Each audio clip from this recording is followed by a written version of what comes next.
Hello ninth and tenth class दोनों के लिए मैं आज एक वीडियो बना दे रहा हूँ आपका बेसिक की साइंस का बेसिक और फिर उसके बाद केमिस्ट्री का बेसिक क्या है। इसके बाद आपका केमिस्ट्री के नेक्स्ट चैप्टर स्टार्ट होगा। तो हम बात करते हैं सबसे पहले साइंस क्या है। देखो, किसी भी सब्जेक्ट को स्टडी करने से पहले ये तो पता होना चाहिए ना कि सब्जेक्ट हम जो स्टडी करने जा रहे हैं वो आखिर है क्या, उसमें हमको पढ़ना क्या होता है। तो साइंस में हमको पढ़ना होता है ट्रुथ, यानी कि सच। कौन सा सच? इस नेचर में जो भी चेंजेस होते हैं उन चेंजेस के पीछे क्या रीज़न है, यही सच जानना साइंस का काम होता है। चाहे कोई भी चेंज हो, ऊपर से किसी पत्थर का गिरना, पानी का बहना, हवा का चलना, बारिश का होना, मीन्स कोई भी चेंज हो, वो नेचुरल चेंज हो या हमने कोई चेंज किया हो। भाई मैंने इस पेन को उठा करके यहाँ से यहाँ रख दिया, तो इस चेंज के पीछे कौन सा लॉ काम कर रहा है। ये जितने भी लॉ होते हैं, इन लॉ की डिस्कवरी करना ही साइंस का काम होता है। तो हमको साइंस में क्या पढ़ना होता है, तो कौन कौन से लॉ हैं जो चेंजेस के पीछे रेस्पॉन्सिबल होते हैं चेंजेस के लिए। अच्छा, इस लॉ की डिस्कवरी करने का एक प्रोसेस होता है। प्रोसेस क्या है? स्टेप वाइज इसका प्रोसेस है और इसके 5 स्टेप होते हैं। सबसे पहला होता है ऑब्जर्वेशन, यानी कि जो भी चेंज हुआ है इसको ऑब्ज़र्व करना। मीन्स जैसे मान लीजिए बारिश का आना एक चेंज है, तो सबसे पहले उसको ऑब्ज़र्व किया जाएगा, भाई किस तरह का पानी है, या मतलब पानी का कलर क्या है, टेस्ट कैसा है, किस तरह की साउंड आ रही है। मीन्स अपनी जो सेंस होती है पांचों, उससे या फिर जो साइंटिफिक इंस्ट्रूमेंट है उसका सहारा लेकर के हम ऑब्ज़र्व करेंगे किसी भी घटना को। ऑब्ज़र्वेशन के बाद नेक्स्ट होता है हाइपोथेसिस।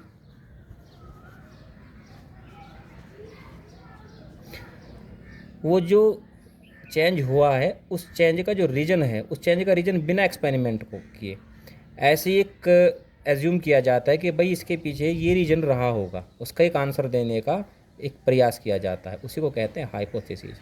अब जैसे हमने बारिश का एग्जांपल लिया है, तो जैसे बारिश का ऑब्जर्वेशन करने के बाद दो अलग अलग साइंटिस्ट ने अपनी थ्योरी दी, हाइपोथेसिस दी, मीन्स अभी थ्योरी नहीं है, अभी तो हाइपोथेसिस बोलेंगे। दो रीजन समझाए। एक ने बताया कि जो डस्ट पार्टिकल हैं ये ऊपर चले जाते हैं आसमान में, वो मिलकर के बादल बनाते हैं और आपस में टकरा करके वही जो है बारिश में बदल जाते हैं।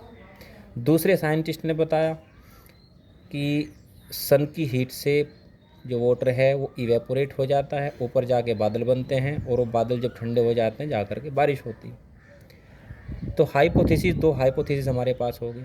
उसके बाद किए जाते हैं एक्सपेरिमेंट्स। अब एक्सपेरिमेंट करके देखे जाएंगे कि जो जो हाइपोथेसिस बताई गई है उसमें से कौन सी हाइपोथेसिस ठीक बैठती है।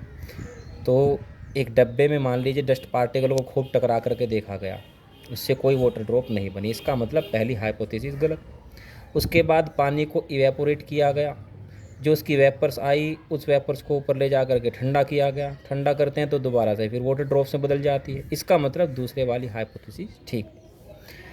जब जो हाइपोथेसिस ठीक हो जाती है एक्सपेरिमेंट के बेस पे, उसी को हम कहते हैं थ्योरी। अब जितने भी साइंटिस्ट बिरादरी है वो क्या करेगी, इस थ्योरी में कमी निकालने की कोशिश करेगी। अच्छा, जब देखेंगे कि उस थ्योरी में कोई भी कमी नहीं निकल पा रही है और वो जो चेंज हुआ था उस चेंज का वास्तव में वही रीजन है, दुनिया भर के एक्सपेरिमेंट करके देख लिए, हर तरह से कमियां निकाल करके देख ली, नहीं आई, और हर एक्सपेरिमेंट में एक रिजल्ट आता है। जब ये पता लग जाता है कि वो थ्योरी बिल्कुल एकदम सटीक आंसर है उस रीजन, उस जो चेंज हुआ है उसका, उसी को हम फिर कहते हैं लॉ। और यही साइंस का काम होता है, इस लॉ की डिस्कवरी को करना। साइंस की मेन स्ट्रीम दो होती हैं,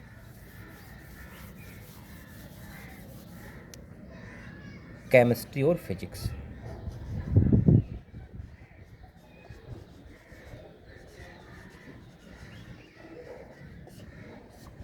केमिस्ट्री फिजिक्स मेन स्ट्रीम इसलिए, हालांकि बहुत सारी साइंस है जैसे कि बायोलॉजी वगैरह सब साइंस है, लेकिन ये सब वहीं पॉसिबल है जहाँ लाइफ है। जैसे बायोलॉजी है तो लाइफ है, तो वहीं पॉसिबल होगी।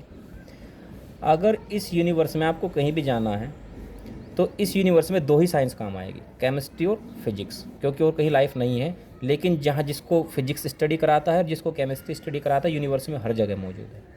पूरा यूनिवर्स दो कंपोनेंट से मिलकर के बना है, एक एनर्जी से और एक मैटर से। एनर्जी की स्टडी को कराता है फिजिक्स और मैटर की स्टडी को कराता है केमिस्ट्री। यानी कि केमिस्ट्री में हमको केवल मैटर की स्टडी करनी है। और मैटर की क्या स्टडी करनी है, मैटर के बारे में क्या क्या स्टडी करेंगे वो नेक्स्ट वीडियो में, जिसमें आपको केमिस्ट्री का बेसिक होगा।